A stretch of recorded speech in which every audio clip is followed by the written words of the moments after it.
யாரும் பார்க்காம தானே ஜெபம் பண்ணீங்க, யாரும் பார்க்காம தானே முழங்கால் படிட்டீங்க, யாரும் கண்ணீரை பார்க்க கூடாதான பெட்ரூம்ல தாழ் போட்டீங்க, கிச்சன்ல யாரும் பார்க்க கூடாதான ஸ்கிரீனை மூடினீங்க, விசிலோட சத்தத்தோடு சேர்ந்து உங்க அழுகுறலும் கேட்டுச்சுல, பாத்ரூம் டேப்ப ஓபன் பண்ணிட்டு அழுதீங்கல்ல,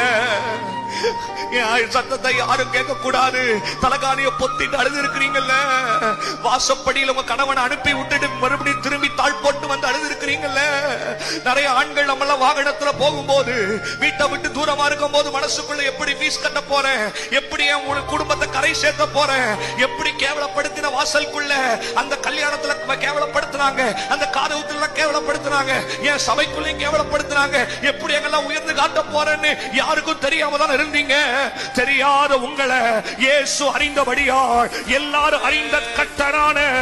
மேன்மை உள்ள காரியமாய் கர்த்தர் யாராவத்தையும் கொண்டு உன்னை வெளியே கொண்டு வர வைக்க முடியும். யாரும் அறியாத கொப்பேரி மரத்தை வச்சு